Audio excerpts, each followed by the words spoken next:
Menin kızım 7 жылдан beri перзент көрбөй жатат, себеби врач текшерүүдө айып күйөө баламда dedi. Ал мен жакшымын деп лечение алгандан баш тартып жатат, менин оюм ажыраштыруу дейт. Жок, ажыраштырбаңыз. Бир кыз турмушка чыгып атса, жөнөкөй жигитке апасы айтыптыр, сен бул жөнөкөй жигит экен, бул сени кантип багат айлык менен. Апасы кызын жалгыз чоңойтуптур. Анткени күйөөгө адаш тийип алыптыр да, караса күйөөсү болбой турган бир заводдо жумушчу, бул качан байып, качан мени карайт деп, анан боюнда эле кетип калган экен дагы, кийин өзү кыйын болуп төрөп, бирок жылгап деле кетпептир. Анан кызын чоңоюп, кызы күйөөгө тийип аткан айтыптыр, ушуга эмне тийип эмне кыласың сен? Бул бечара экен, сени бага албайт деди. Кызы мен сүйүп калдым, айтты, сүйүү деген мамиленин башында эле керек болот, кийин бул болбой калат деди. Десе кызы болбой тийгенде айтты апасы, экинчи мага ыйлап келбегениң, мага күлүп гана келгениң деп, анан кызы кетти жерге ошентип. Бирок аял менен күйөө жашап ынтымак болуп, кыз жигитти колдоп, күйөөсүн колдоп жүрүп, булар жакшы ийгиликке жетишип, эс ала турган, үй сала турган, башка боло турган болуп, жакшы жашоого жетишти. Анан күндөрдүн бир күндө жанагы күйөө бала менен кыз жакшы жашап калган абалда кайненесине келгенде апасы айтты, мен мындай болот деп күтпөдүм элем деди. Дегенде кыз айтыптыр, апа, сиз мен курсакта экенимде атаман ажырашып кеткенсиз.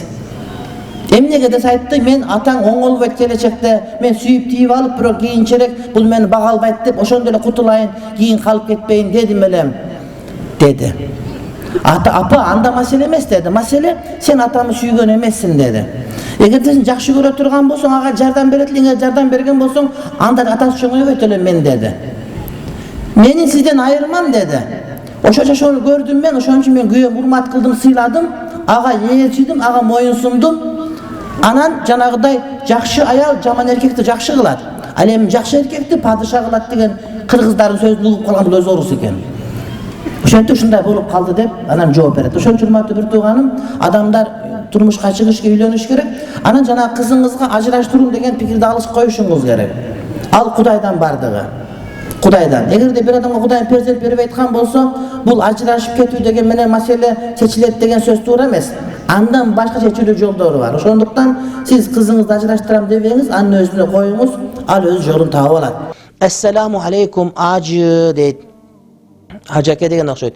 Эркек кандай мамиле жана эмне парз иштерди кылыш керек дейт. Мына ошол эркек кандай мамиле кылуу керек туурасында азыр урматтуу бир тууганым сага сүйлөп берип жатам.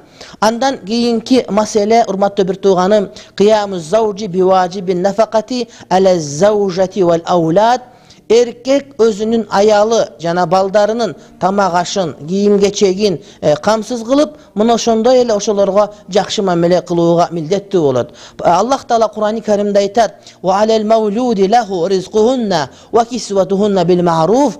Эркек адамга өзүнүн аялдарынын кийим кечегин, алардын ырызык тамак аштарын белгилүү өлчөмдө таап берүүгө милдеттүү болот деп айтылынат. Ассаламу алейкум. Мен аялым менен келише албай, мен жак сен жак деп көп урушканбыз. Кайындар жөнүндө айтып бериңизчи дейт. Кайындар жөнүндө айтып бериңизчи. Албетте кайын журтка жакшы мамиле болгон учурда гана сенин дагы төркүндөрүңө, жана ата журтуңа ошондо жакшы мамиле болот. Кээ бир учурда күйөө балдар таптакыр кайын журтуна көңүл бурбастан бардыгын өзүнүн ата журтуна ташый берет, бирок ошол учурда эле аялы өзүнүн кайын журтуна эч нерсе алып бара албай калган учурлар болот. Ошол эле учурда кээде келиндер, кыздар өздөрүнүн төркүнө ташый берет дагы өзүнүн кайын журту келгенде, күйөөсүнүн ата-энеси келген учурда аларга көп маани бербей коет. Ошондуктан колдон келишинче эки тарапка тең жакшы мамиле кылып, бардык нерсени кеңешкен жакшы болот. Мына ошол кийинки биз айта турган маселе, жубайлардын ортосундагы талактын азаюусуна жок боло себеп боло турган маселе, үй ичиндеги маселелерде аялы менен күйөөсүнүн кеңешүүсү. Албетте көчөдөгү бардык иштерди, эркектин өзүнө таандык жумуштардын аял менен кеңешүүнүн кажети жок, бирок үй бүлөгө байланышкан маселе болсо, ошондой эле аялдын адистиги, жак элеси көбүрөөк болуп калган учурда, анда сырттагы маселелер боюнча дагы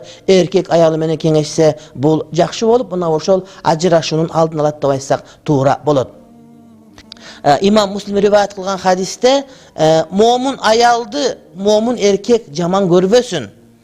Эгерде анын кайсы бир кулк мүнөзүн жаман көрө турган болсо, башка бир кулк мүнөзүнө ыраазы болот дейт. Эгерде анын кайсы бир кулк мүнөзү мусулман күйөөгө жакпай турган болсо, бирок анын башка бир кулк мүнөзүнө ал сөзсүз түрдө ыраазы болот деген пайгамбардын осуяты бар. Эгерде сиз аялыңызды такыр сүйлөбөйт, көп сүйлөбөйт десеңиз, ошого нааразы боло турган болсоңуз, балким ошол нерсе сиздин үй бүлөңүздүн бактылуу болуусунун өбөлгөсүдүр. Анткени сиз көп сүйлөйсүз, анан экөөңүздөн көп сүйлөп жарышып кетсең, анда бала чака каралбай, мал жал байланбай, ошентип бардыгы бузулуп кетүү ыктымалы бар.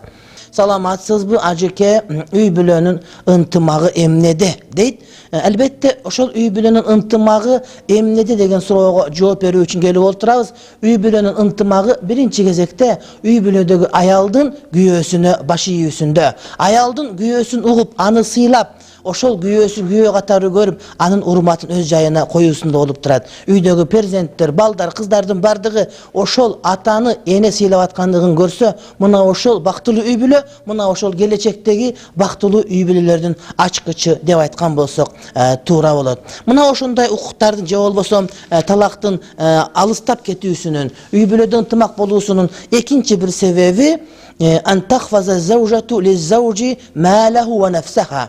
Аял киши өзүнүн күйөөсүнүн дүнүйө мүлкүн жана өзүнүн абийирин сактоосу милдеттүү болот. Эркек таап келет, эркек көчөдө жүрөт. Ошол таап келгендин бардыгын бир күндө салып жеп албастан, жаман үй жайытын бир күндө түгөтөт болбостон, ошону экономдоп, үнөмдөп пайдалана турган болсо, мына ошол аялдын үй бүлөдөгү бакытты кармап калууга болгон негизги себеби болот. Ошондой эле урматтуу бир тууганым, аял өзүнүн абийирин сактоосу керек. Өзүнүн денесинин кооздугун, өзүнүн сулуулугун башка эркектерге көрсөтпөстөн, өзүнүн аялында гана, аялы өзүнүн күйөөсүндө гана багыттаган учурда чыныгы бактылуулук орун алат. Пайгамбарыбыз алейхиссалам айтат: "Ала ухбирукум би хайри ма якнузур риджалу ал-мар'ату салихату иза назара илейха сарратху ва иза амараха атаатху ва иза габа анха хафизатху би малихи ва нафсиха."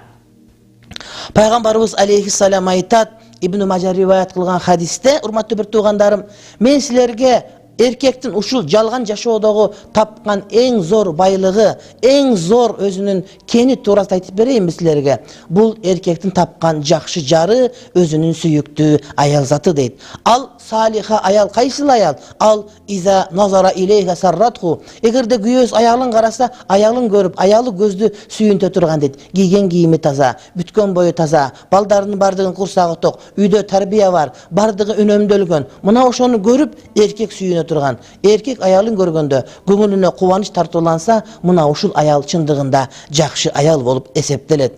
Экинчиси ва иза амараха атаатху. Эгерде эркек күйөөсүнө шариятын чегинен чыкпаган деңгээлде буйрук берсе, мына ошону аткарып, ошого баш ийүү. Ал эми үчүнчүсү ва иза габа анха хафизатху би малихи ва нафсиха. Эгерде күйөөсү соода менен же башка иш менен же командировка менен алыс бир жакка кете турган болсо, анда күйөөсүнүн мал дүнүйөсүн сактап, жана өзүнүн абийирин сактаганда турат деп Пайгамбарыбыз алейхиссалам өзүнүн мубарак хадис шарифтеринде бизге мына ушундай белгилеп кеткен. Андан кийинки үй бүлөнүн ажырашпастан сакталып калуусуна себеп боло турган, ошондой эле үй бүлөдөгү ажырашуунун алдын ала турган себептеринин бири мусаадату заужатихи фи амалил манзили иктидаан бин набии саллаллаху алейхи ва саллам. Күйөө аялына жардам берүүсү. Үй ичинде иштерде, чарбачылык иштерде, эт бөлгөндө, тамак кылганда, мисалы үчүн кээ бир продуктларды туурап бергенде, пловчуса сабиз туурап бергенге, беш бармаксасы этти туурап бергенге аракет кылып, айтор үй ичиндеги иштерге аялга жардам бере турган болсоңуз, ал жеңил болсо деле ошол нерсе үй бүлөдөгү ынтымактын сакталып калуусуна өбөлгө берип, үй бүлөдөгү ауранын bir жылуу болгондугун камсыздайт. Ошондуктан эркектер бул аялдардын иши, эркектин иши эмес деп ага маани бербестен, ошол аялдарга кээ бир маселеге жардам бере турган болсоңуздар, үйдү жыйнаштырышканда, мисалы үчүн балким пылесосту кармап жардам бересиз, балким мебелдер жылдырышасыз, же балким мисалы үчүн аялыңыз идиштерди жууп аткан болсо аны тизип ордуна койгонго жардам бересиз. Айтор ушундай бир майда чүйдө иштердин өзү дагы ошол аялдардын жүрөгүнө жылуулук тартылып, сизге болгон махабатын ашырат деп мен сизге ишеним гарантия берер элем.